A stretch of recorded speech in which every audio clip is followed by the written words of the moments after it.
It's true. Across the globe, women aren't as prosperous as men. Gender inequality is a pressing moral issue, but we forget it has massive economic implications. If you were to put all of the women who don't have access to formal financial services in one place, they would make up the third largest country in the world. That means an entire population without bank accounts, credit cards, or other tools you and I likely benefit from daily. Prosperity for women starts with inclusive policies, products, and people around the globe, and the investment to make it happen. Welcome to the Making Finance Work for Women podcast. My name is Sonia Kelly, and I lead Women's World Banking's proprietary research division. Join me as I speak with changemakers around the globe to deconstruct the social and economic exclusion women face. We'll discover new evidence together and drive action to accelerate women's economic empowerment. Because a leg up isn't a handout, it's a global game changer.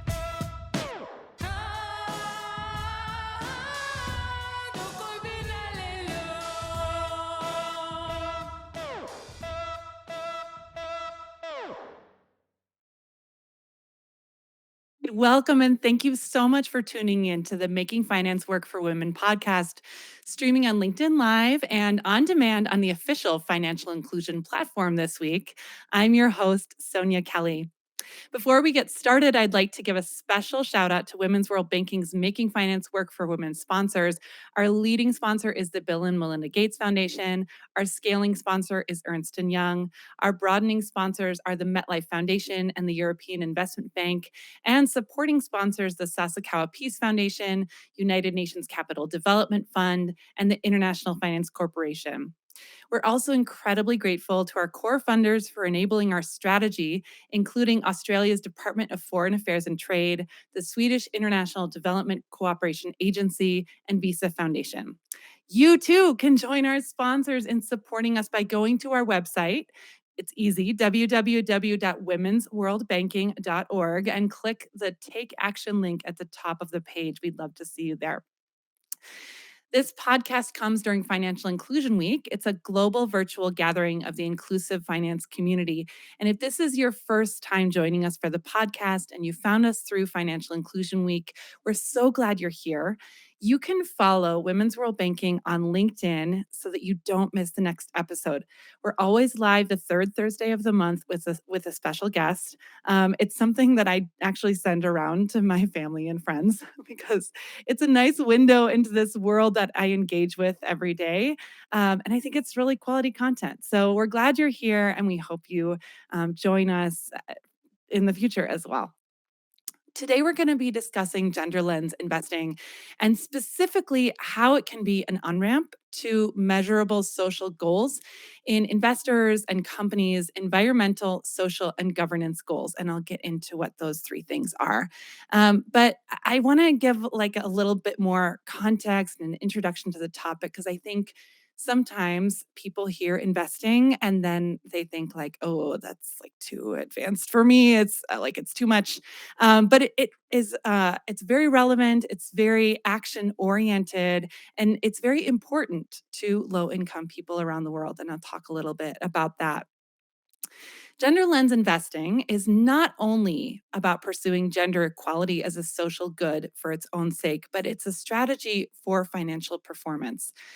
Investing in women as customers of financial institutions and as employees and leadership in those institutions leads to stronger institutions overall, better returns for investors, and a more equitable world. And this model is incredibly sustainable and incredibly socially oriented. We've been talking a lot recently in this podcast about climate. It was a big topic of conversation last month when we talked about migration issues associated with climate. And I think this conversation we're going to have today actually very closely ties into that. And stick with me for a second. There's an acronym you may have heard called ESG. ESG means environment, that's the E. S is social, and G is governance. ESG. Often companies focus on the E, the environment, because there's, we've probably heard greenwashing, and it's not all that. Hopefully, very little of it is that. But companies focus on this environmental aspect of ESG. But you can't focus on E without looking at gender equality, a distinct part of the social part of ESG. If I were a lyricist, I could write a very clever song using all of these acronyms like, I don't know, S drives the EG, and it would sound very clever. But in any case, I hope that becomes clear though in our conversation about the interconnectedness of all three parts of ESG, or environmental, social, and governance investments. Here's an example of how it works. Women's unique knowledge and experiences have proven invaluable in developing effective climate solutions, emphasizing the need to include their perspectives in decision making, which is also a governance issue.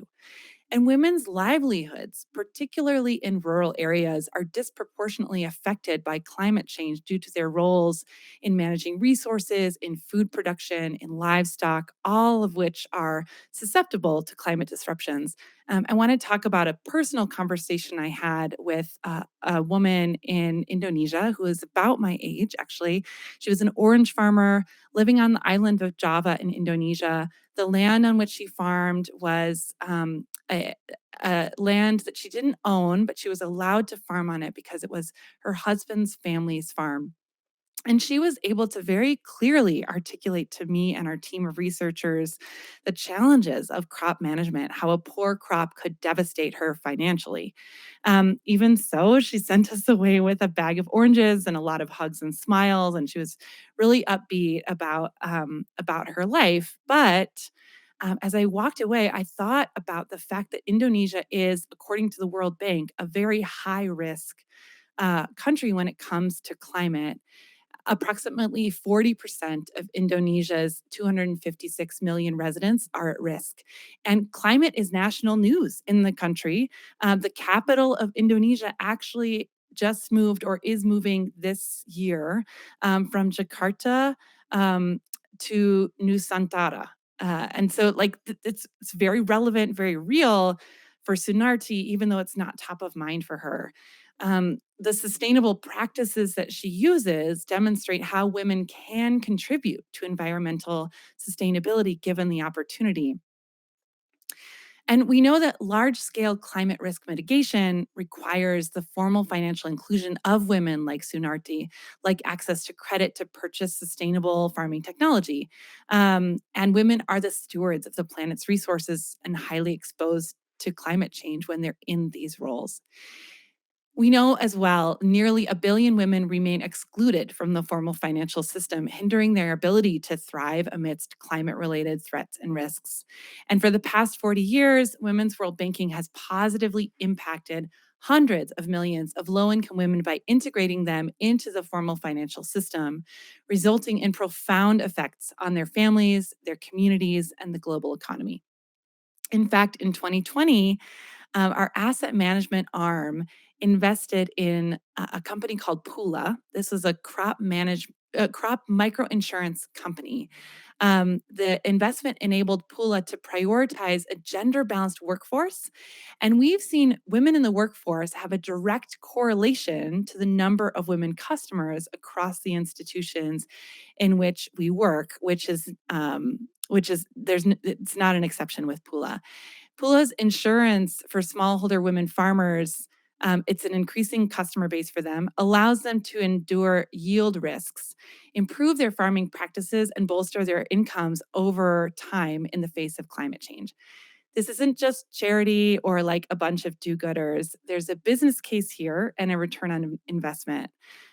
We've seen clear positive correlations between staff and client gender diversity figures and return on equity. So, to grow your business, you grow your gender diversity.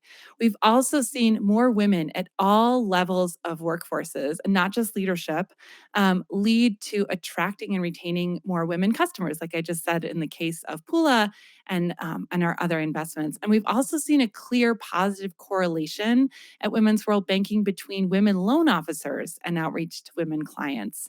And we've shared some of that in stuff that we've published recently in the last few years. In addition, we have a research study that revealed that the underperformance of women-owned SME was due to poorer outreach, conversely, poorer customer care, and poor credit assessment of women-owned businesses. And once addressed, this trend reversed to overperformance. So you can see how investment in these companies that are taking steps towards women's financial inclusion can make a big social difference that drives overall change.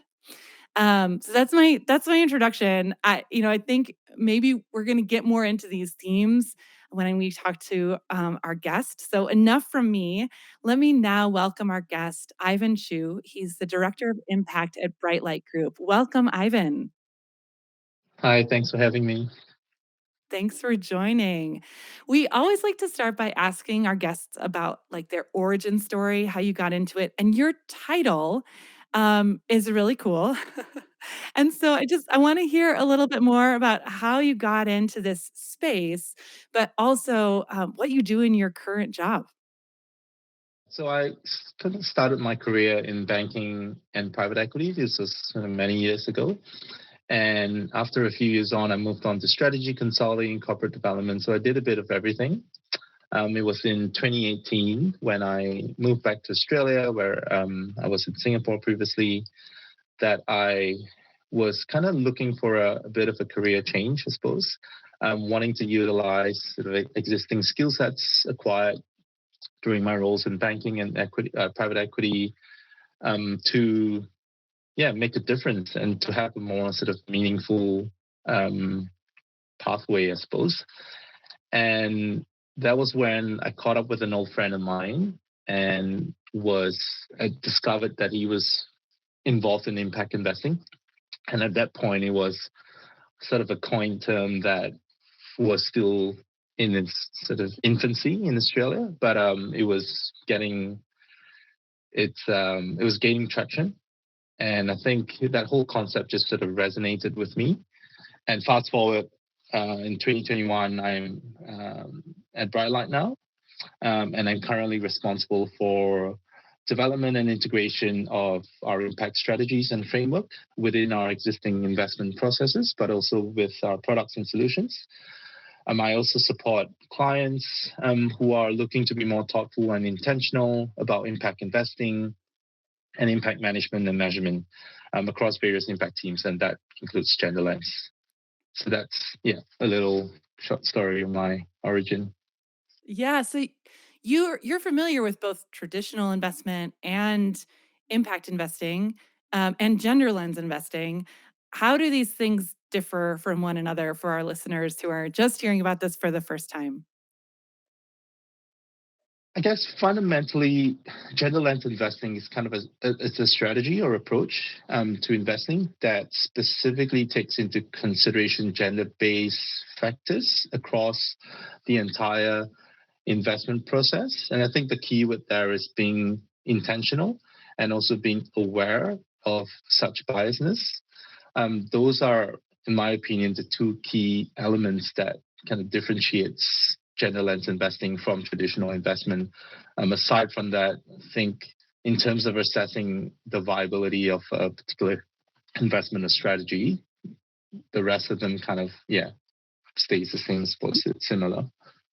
I can imagine with gender lens investing, it might be tempting for a company just to reduce like gender lens investing to a set of metrics, like just a few metrics like, oh, if we hit a certain number of women customers, or if we have a certain proportion of our employees that are women, we did it. But the way you just talked about it was more about intentionality through the process. So can you tell me about that intentionality? Like, how do you keep it from being a set of metrics? Yeah.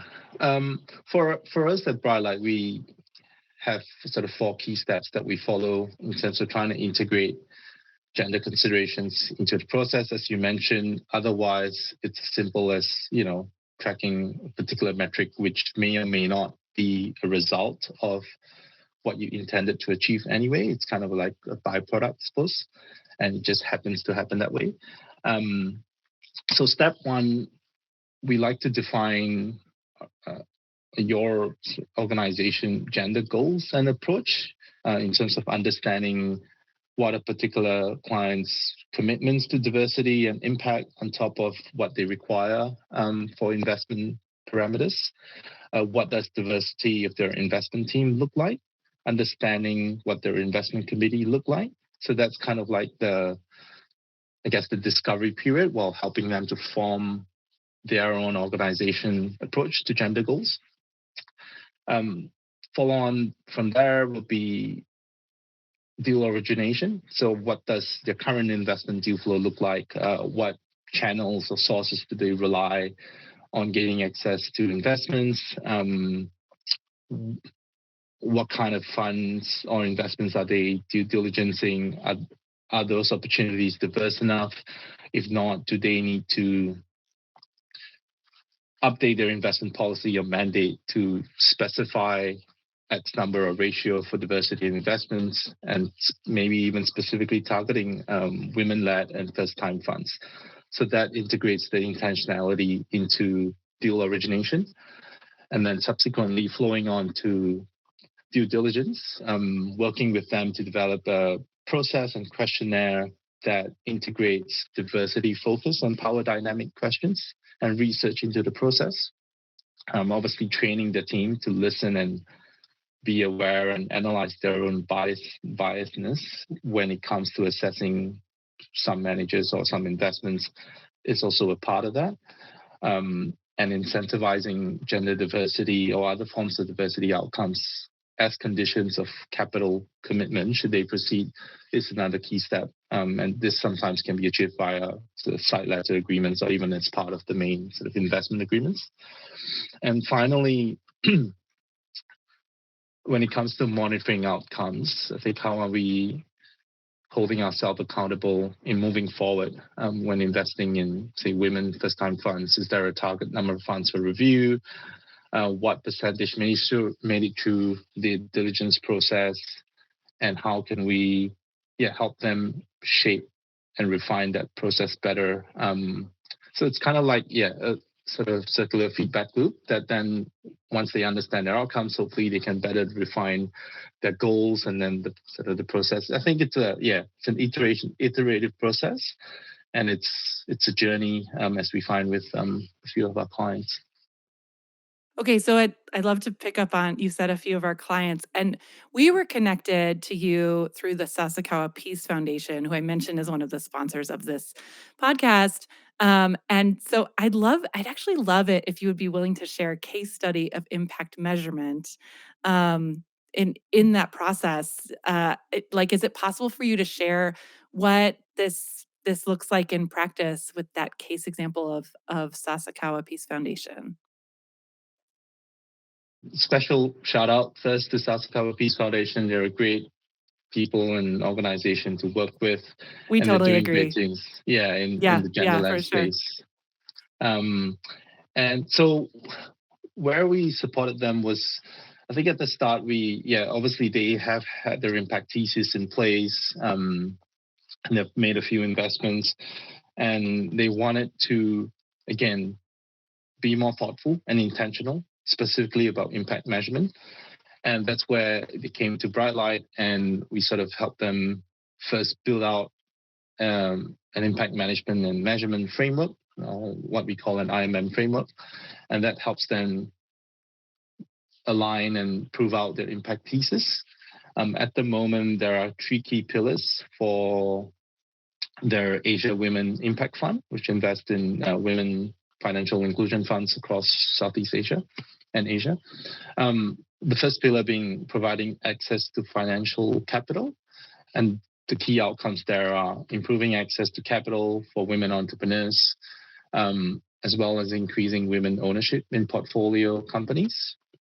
The second pillar being improving women economic opportunities and livelihood. And these outcomes targeted are creating employment and income opportunities for women throughout the value chain, as well as providing services and products that contributes to the quality of women's lives. And finally, promoting gender equality in the workplace. And that includes sort of in leadership and management positions, equal opportunity and inclusion of women and men in the workplace. So that's kind of like the three key goals, I suppose, and three key pillars that we base that framework on. And subsequently, once we have helped them build out that framework, we then supported them to build the tools that will support them to do this IMM analysis and monitoring. We adopted the IMP, or Impact Management Project, now Impact Frontiers, 5 dimensions of impact, which is the what, who, how, much contribution and risk framework. For some of you guys are familiar. For fund and investee analysis, we help them build a impact alignment scorecard that's based on that IMP framework to assess the alignment of investments with the fund's thesis from an impact perspective, and how that lines up with that three key pillars that we talked about earlier. We also integrated a IMM risk sort of assessment framework. This was developed by New Philanthropy Capital, which we find was really a good tool to understand where each investments or where each fund managers are at in terms of their IMM journey. And so then once we understand where they're at, we can sort of help them progress towards, best practice, I suppose. And then finally, adopting the IRIS catalog of metrics. So IRIS Plus, or Gene IRIS Plus, is sort of impact, has a catalog of impact metrics that tracks contribution to the Sustainable Development Goals. Expanding on the IRIS metrics as well, they have increasingly across thematics, not only in gender lens, they have various metrics that makes it easier for investors like ourselves to compare and contrast how our each investment is doing. So they're starting to help promote comparability, which has been a key sort of challenge when it comes to impact measurement. And then finally, just supporting them on ongoing measurement, monitoring and measurement, which is currently what we're doing with them. Helping them collecting data and insights from each fund manager. One of the interesting initiatives we have this year with them is we're supporting them to conduct a beneficiary survey with an investee company of women's world banking. And this is Sitara. Sitara is the financial inclusion investee that provides home loans for underserved women in India. So specifically for this study, we want to understand, I guess, the well-being outcomes as well as the financial health indicators. And so we're right in the start of that process. In the next few months, we hope to share some results from that study. Yeah, I was so glad when I heard that you all were involved in that study. I think measuring women's economic empowerment is so important. And we started our conversation talking about how this is not a set of metrics, and it's a process, it's an approach, it's comprehensive. But metrics are incredibly important because how do you know when you are successful? Like, you need metrics to tell you, like, this is a proxy goal that is an indicator of this larger change we want to see in the world, and then you can track it over time. So I think that focus and you talked about putting that together for for Sasakawa Peace Foundation, excuse me, is just so critically important. Let's turn to talking now about another acronym. That's the one I started talking about at the beginning, ESG, environmental, social, and governance impact. And one of the things that we've been chatting about internally at Women's World Banking is the fact that what we perceive or what we see out there in the world is the S, where we put oftentimes gender lens investing. The S in ESG often takes a backseat to environmental goals. So one, do you agree in terms of ESG strategy? But also in your experience, if you agree, why do you think this is happening? And how can companies like prioritize social impact in light of a lot of the conversations we're seeing right now in the international space being focused on climate? Yeah, 100% agree. And I think we're seeing that live, especially in Australia, and I'm sure abroad as well. If you break down sort of the type of impact investments that focus on, say, environmental and social, I think it's kind of disproportionately weighted towards environmental goals, and that's largely, via sort of bonds and whatnot, which are large in nature. But still, I think the number is like some ridiculous 90% environment, 9-1 or 8-2 ratio. That's just, yeah. And I think part of that is because, or at least it appears to be, that social outcomes appear relatively subjective relative to environmental outcomes. People think that they're harder to measure, more expensive to measure and account for. It's a complex process for IMM, or impact measurement. Whereas in environmental, it seems to be a relatively easier pathway. It depends on how much renewable energy you're generating or carbon emissions you're avoiding, so on and so forth. So I guess that's kind of where, how we got to this sort of disproportionate statistics.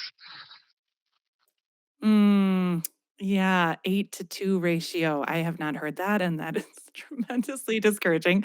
But I'm hoping this podcast will help, actually.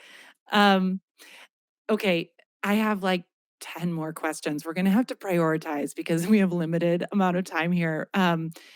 The next one I want to ask is, I don't know, maybe a little bit controversial. I know there are going to be people out there who are listening who say, um, like, "Okay, Ivan and Sonia, this is just very Pollyanna. You're talking about a utopia in which social goals align with investor priorities and company bottom lines." So I'm wondering, for your perspective as somebody who knows the traditional investment space but is deeply involved in impact strategy and ESG risk mitigation, do you genuinely believe that ESG is a driving force in business? Or, is it more of like a surface level effort, and companies, when it comes down when it comes down to it, like, they're gonna prioritize their returns? Yeah. From my personal perspective, I think ESG risk mitigation, it's really the bare minimum that each company or fund should be doing to do no harm, and it's just being, a good corporate citizen. I think that's where impact investing and gender lens being sort of one of thematics under impact investing, where we or investors are being more intentional about creating change and driving impact, and have clear targets and reporting metrics. Having that strategy or approach complement the basic ESG risk mitigation will probably form a more complete solution as to drive change in businesses. You've mentioned risk mitigation now a couple times, and I did wanna circle back to that, and ask, like, what kinds of risks are you talking about, um, associated particularly with gender lens investing? I mean, obviously there will always be risks in investing, but, like, what particular risks are kind of on your radar when you are advising, advising your clients? Yeah, this links back to the impact measurement process that we talked about earlier. Specifically for gender lens, the biggest risks we see is, at Brightlight, we are really pushing for understanding, doing sort of beneficiary surveys or case studies, and that's really to hear from the people that you are wanting to impact, how it's improved or how it's changed their life. And that's where, I guess, beyond sort of validating some of the outputs, that's where you can start to get deeper into understanding impact outcome metrics, and specifically well-being of or subjective well-being of these target beneficiaries. And yeah, I mean, hopefully they'll tell it as it is. I'm sure they will. But that's where I think having that direct beneficiary feedback loop allows us to further refine, all right, if that's not working, how can we change our process or strategy or activities to ensure that we address what the target beneficiary needs, and involving them in the design of the work. Obviously, it's a critical part of that as well, so that we're not designing something that we haven't consulted with the people that we're aiming to influence. And the great thing is there are heaps of resources available now on gender lens topics. So for all sort of interested practitioners, I highly recommend you to do research, and the sort of great resources that will help inform your own gender lens strategy. So, thinking about those risks, I want to turn now to talk about opportunities on the flip side.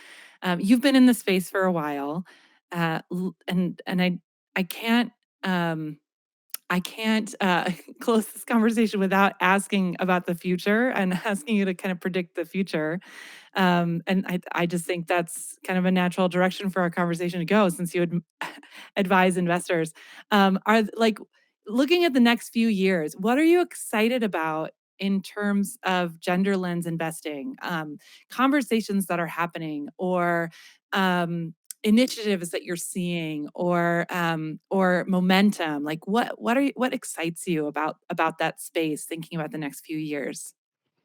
Yeah, what we currently see as the main trend is the increasing intersection of gender lens and climate investing. I think Sonia, as you mentioned earlier, that's really the forefront of, I guess, in terms of the landscape at the moment.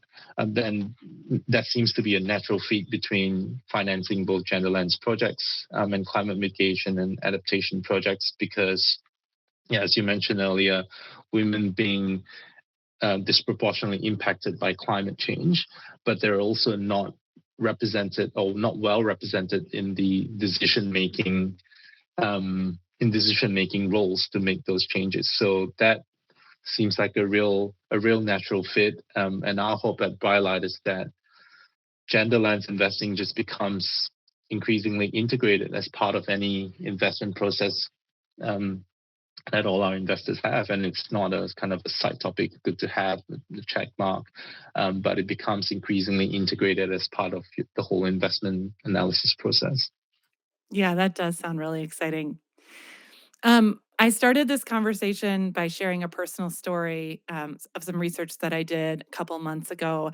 I wonder if we can close our conversation with a personal story from you. Like, do you have a personal success story, or like a memorable experience related to your work in gender lens investing that's inspired you and reaffirms the importance of this approach? In my previous role, we had invested into a social enterprise that was based in the Philippines, and they intentionally train and recruit and create income opportunities for women from abusive and vulnerable background, specifically. Reading about some of the testimonies and meeting them in person when I was there in Philippines, and seeing the degree of transformation and joy of them being sort of reintegrated meaningfully back into society, I think that really inspired me, and yeah, really validates the importance of having a gender lens. And yeah. Yeah, that is really inspiring. I mean, that is something that is close to my heart, because I firmly believe that finance is on the front lines of the fight against intimate partner violence around the world. Because the first place that women go when they need to leave a destructive situation is to their bank. Like, they need money to leave, and that offers an opportunity for the financial sector. And you being in Australia, you know this. The Banking Association has a big emphasis on that too. So oh man, I could see how that is an inspiring story for you. Gosh, I wish we had like an hour more. Yeah. This has been a really fun conversation.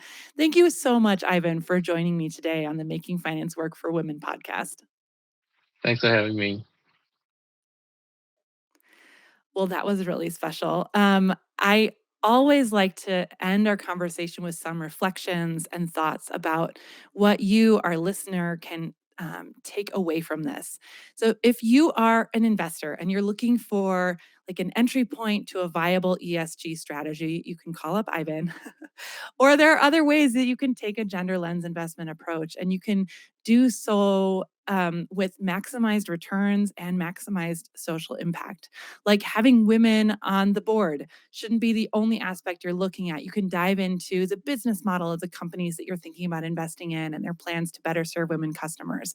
Here are some really concrete examples. Like you could agree prior to the investment with management and shareholders to work together on improving certain indicators, like the percent of women served in each product category.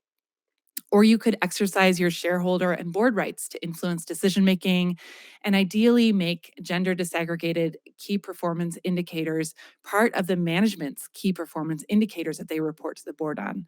Or you could provide or arrange for providing technical assistance to help the company meet those metrics and targets. And then you can monitor and report on gender disaggregated metrics. And we talked a little bit about that, Ivan and I, today. You can also, anybody can actively engage with investment platforms and companies that promote gender lens investing and prioritize social responsibility. You can reach out to your financial advisor and your investment firm that's managing your money to inquire about their ESG focused investment options for you, and specifically those that emphasize gender equality.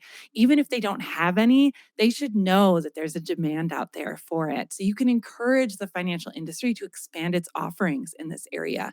And you can consider supporting businesses and initiatives that empower women economically, whether it's investing in women led startups or supporting organizations that provide financial education to women, contributing to microfinance programs. Your financial support can directly impact women's economic empowerment efforts. I mentioned you can support Women's World Banking, but there are lots of other ways that you can support organizations that are doing this if this is something you really believe in. And then finally, you can educate yourself and others. One powerful action you can take is to continue educating yourself, educating others about gender lens investing and its impact on ESG objectives and companies' bottom lines. You can stay informed about companies and investment opportunities that prioritize gender equality. And you can do this by sharing your knowledge with family and friends and colleagues to create awareness about the importance of gender focused investment strategies. By spreading the word, you can contribute to building a community of informed investors and advocates for gender equality in the financial world. Even if you're just somebody who has like a very tiny retirement account, this is a step that you can take. And finally, mark your calendar for our next session in November when we'll be back with another episode on the third Thursday of the month. Remember, it's always the third Thursday. And believe it or not, we are releasing this on the third Thursday. I can't believe this month is going by so fast. Next month, I'm going to be joined by a distinguished guest to explore the importance of physical touch points amid the digital revolution to effectively engage women customers and increase their financial inclusion. We'll use funny words like phygital, and we'll talk about this interplay and this like really interesting time that we're in with regards to digital finance, but also customer preference for person to person interaction. So join us next time. And thanks again for tuning in to the Making Finance Work for Women podcast.